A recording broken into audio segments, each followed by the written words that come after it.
我先想做個統計，時間關係我盡量講快啲。我想知道咧，在座有邊位係未去過美國年會㗎？有應該未 OK， 非常好，因為嚟緊再有機會嘅時候一定要去，呢個第一啦。係咪聽完頭3位分享嘉賓已經想去咧？喺去美國年會之前唔緊要，去馬來西亞先。OK 啊，OK 啊。嗱，其實咧美國年會就4日啦。咁頭先 Tracy 都有介紹我嘅時候都話，我其實唔係第一次去啦。其實對上一次我去追溯翻個記憶咧，應該係6年，相隔6年前嘅事嚟㗎。2019年，跟住疫情就冇再去過。咁今次去個感覺咧，因為我成日覺得男士咧比較理性啲嘅，中意分析下啲數據啊，有咩支援啊。咁2019年同今年去到美國廠房嘅時候見到咧，我就覺得咧真係哇！就係勢不可擋 ，unstoppable 呢一個年會嘅主題，絕對係貼切得冇得再貼切。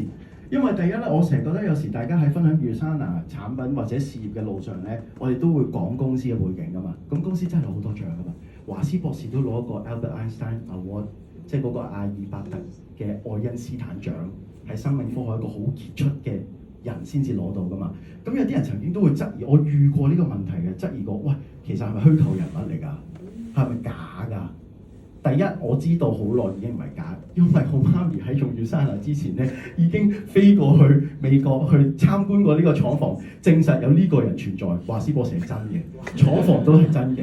再加上我自己參與過年會都有5-6次啦，我印象中啊，咁就係睇到 USANA 卓越變得更卓越，一個咁嚴謹同埋一個咁頂級質量嘅公司。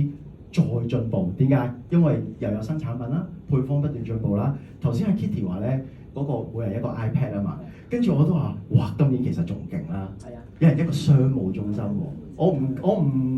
我唔識去形容呢一個嘅價值啊。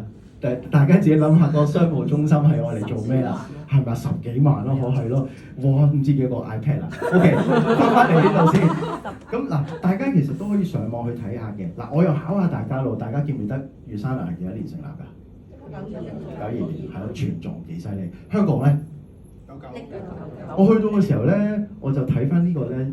跟住就覺得，哇！而家已經有24個市場啦。你諗下，如果我哋真係去做呢個生意之餘，除咗賺到錢，又可以宣揚到華斯博士嘅理念，令到全個世界每一個地方都有人可以擁有 USANA 嘅健康同埋財務上自由，係咪真係幾好啊？所以第一樣嘢，你一定要親身去自己去美國感受，因為除咗一啲正能量之餘咧，你去到見到個廠房咧，你係覺得你唔能夠唔介紹或者唔分享 USANA嘅人，就算縱使你有任何質疑咧或者疑慮都好啦，瞬間消除，只會係令到你覺得呢間公司喺你嘅餘生裏邊都會一路跟隨住你，嚇，你用佢嘅產品去分享佢嘅使命，佢嘅理念，華斯博士嘅理念。咁我想值得一提呢個咧，就係嗰個愛因斯坦獎係嘛？呢個真係好犀利㗎，其實我哋成日講咧話佢係因為華斯博士係攞到呢個獎，其實喺呢個營養科學嘅領域裏邊咧，其實係未有其他人攞得到過嘅。佢喺2007年6月25號已經係被頒發呢一個獎嘅，喺耶路撒冷嗰度，係啦。咁所以咧，如果想睇呢個獎嘅真身咧，去美國睇啦，唔好睇相啦，睇真嘅，大家一齊去睇真嘅好嘛？然之後都要參觀佢嘅廠房，因為喺我印象中6年相隔咧，我再睇廠房嘅時候喺總部 headquarter 嗰度咧，其實佢喺有個類似博物館嘅，因為仲有呢個俾大家睇下，就係佢咧展覽晒所有佢每一個市場開發嘅年份，同埋 USANA 產品嘅里程碑。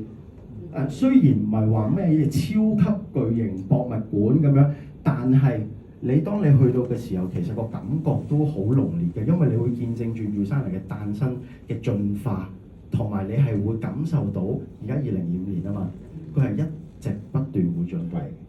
咁所以係咪嗰個強心針令到我哋可以更加好大力咁樣去分享 USANA 出去啊？所以今次去年會嘅感受咧，其實除咗話即係好多數據去支持 USANA 一個咁好嘅產品同埋商機之餘咧，我覺得咧係真係鼓勵大家嚟緊有美國年會嘅時候，就一定親身一去感受，再帶朋友去。但係加多句，去之前去咗馬來西亞先。OK，我分享咗咁多先，我將時間交翻俾 Tracy 先，唔該。